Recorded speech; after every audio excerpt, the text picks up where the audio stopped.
Russia has deployed launching systems capable of sending deadly thermobaric rockets at Ukrainian targets.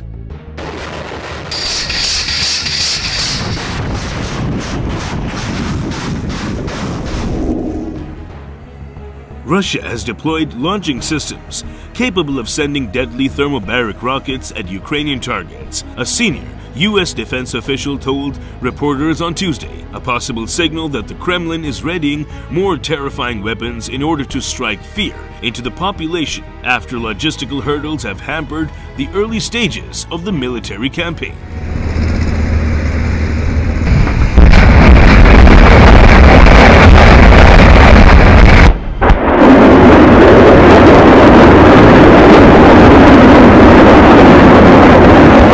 The official, who spoke on condition of anonymity to discuss a sensitive military topic, would not confirm where Russia had placed the thermobaric launchers, and the Defense Department had not confirmed that Russia had put in place or used any thermobaric munitions as of Tuesday, according to the official. But Kiev and observers on the ground have gone further. Ukraine's ambassador to the United States and rights group said on Monday that Russia had already used the weapon.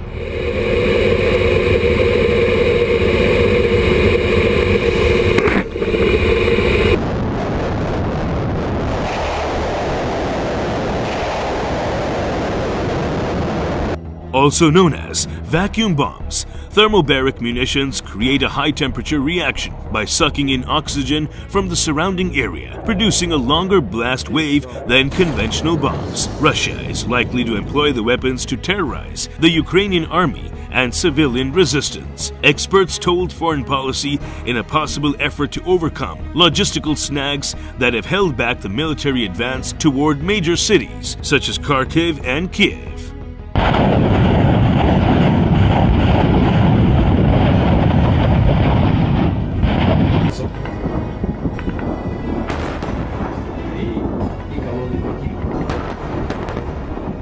They will kill, not just in the direct vicinity of the impact, said Mick Mulroy, a former Deputy Assistant Secretary of Defense and CIA officer. It will suck the oxygen out of the air and out of the lungs of people nearby. It is horrendous. Russia's defense ministry warned Tuesday of imminent, high-precision strikes in Kiev, Ukraine's capital. But the deployment of thermobaric-capable launchers, such as the TOS-1 multiple rocket launcher, has put officials and experts on alert that Russia may move toward less precise weapons as it expands precision-guided weapons at a high rate and starts to consider siege warfare to take major cities.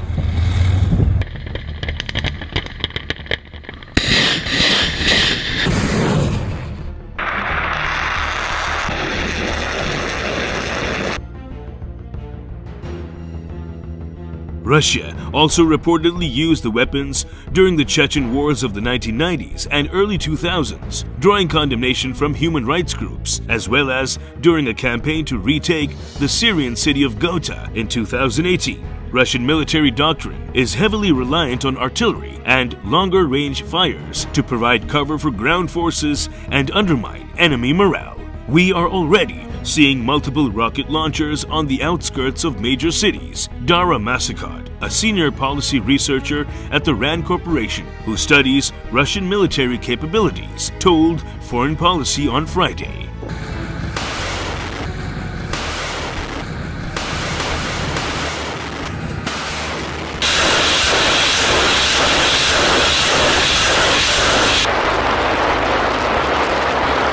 Russia has fired more than 400 missiles into Ukraine over the course of the six-day conflict. According to Pentagon estimates, most of them short-range ballistic missiles. But U.S. officials insist that Russian troops, not Ukrainians, are the ones with a morale problem right now. The senior U.S. defense official who spoke to reporters said today that a significant number of Russia's more than 150,000 invading troops that were arrayed along Ukraine's border, more than 80% of whom have been deployed in the invasion, were young conscripts drafted into military service.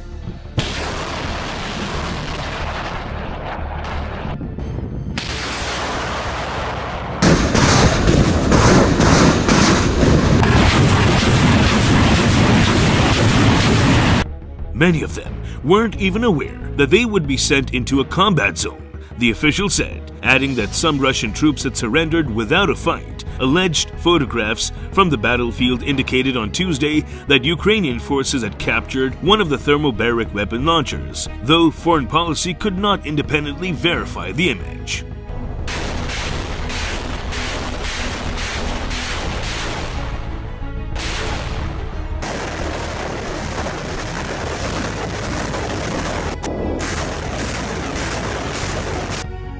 And Russian troops have also run into a full suite of logistical hang-ups on the march. Satellite imagery has picked up a Russian tank, artillery, and supply convoy that stretches dozens of miles moving toward Kiev, but it has mostly stalled. Not only are they running out of gas, they're running out of food, the senior U.S. defense official said. One expert tweeted that the Russian logistical and communications effort was shambolic on Tuesday.